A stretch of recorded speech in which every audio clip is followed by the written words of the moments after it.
vlog 7 of my life here in Thailand. This was started at the beginning of the year, and I must admit I'm really quite enjoying it. It's going to cover February the 18th to the 25th. We'll start off with the BAFTAs. The host of the BAFTAs this year was Joanna Lumley.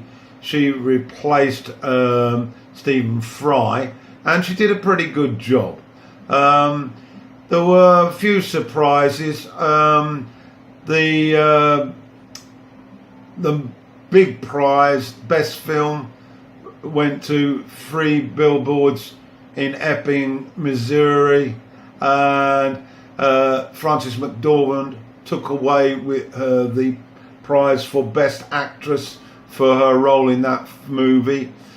Gary Oldman won the Best Actor award for Darkest Hour, and the highlight for me personally was the Fellowship Award, which was given to Sir Ridley Scott. And Sir Ridley embarked on an impassioned speech spreading the word about the value of education in tackling all problems.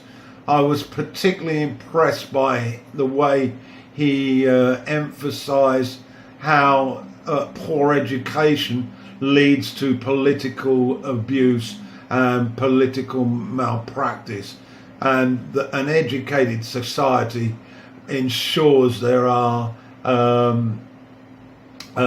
a balanced view and checks and balances on the government in power at the time. I managed to watch a couple of quite interesting drama over the last week or so. The first, Trauma. This was a mini-series, 3 parts, starring John Sim and Adrian Lester. I've made another video about this, but basically it's about the problems that develop between Sim, who's just lost his son in a knifing attack, and Lester, the cardiologist who failed to save his life. Lots of issues are raised, like malpractice, like obsession, like affluence versus poverty. The other, Darkest Hour. This is a Joe Wright film. It's up for many Oscars, and Gary Oldman is absolutely first class as Winston Churchill. We get to hear about the major headaches that Churchill had in keeping the Tory party united. His cohorts, Chamberlain and Halifax, were trying constantly to try and undermine him and force his resignation, as he was very unpopular with them. And of course it did trace the period when Britain was under the siege and was likely to become invaded, and was facing the drastic problems of its troops escaping from Dunkirk. So a very, very good movie. What else? Well, Shotcut. This is the video editing software that I'm now been using. I've got over that initial learning curve where everything appears to be a headache, and now I'm managing to add images easily, and it's becoming extremely enjoyable, and I hope that the videos will continue to improve now that you're seeing less of my ugly mug. But let's remind you, it's my voice that I want you to take into account, and then your learning will improve. What else? Fortune tellers here in Thailand have been given the big E by the Prime Minister, Mr. Prayut. He is not happy about their doom and gloom predictions about this government's fate. Now remember, This is a military government and hasn't been elected. So beware, fortune tellers.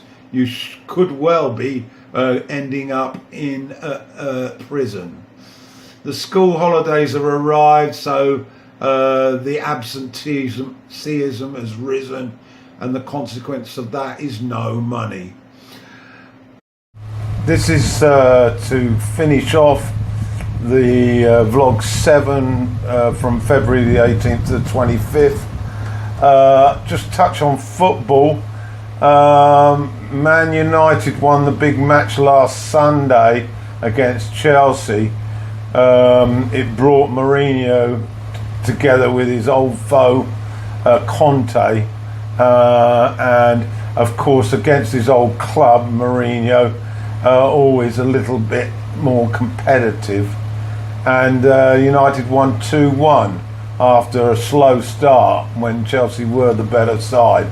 I've got a video on that, so I won't bore you with the details, but we did have the snooker as well, the Grand Prix, and my favourite man at the moment, Ronnie O'Sullivan, absolutely destroyed Ding Jiaowin of China in the final at Preston Guildhall, beating him 10-3. It wasn't a great final, it was just too one-sided.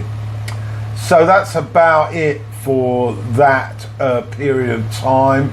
There'll be another one coming up soon, so stay in touch. It's almost becoming a little bit like a regular weekly show, and that's really the direction that I wanted to take this vlog into. Want it to become a regular sort of news events type show. Okay, don't forget, tell your friends.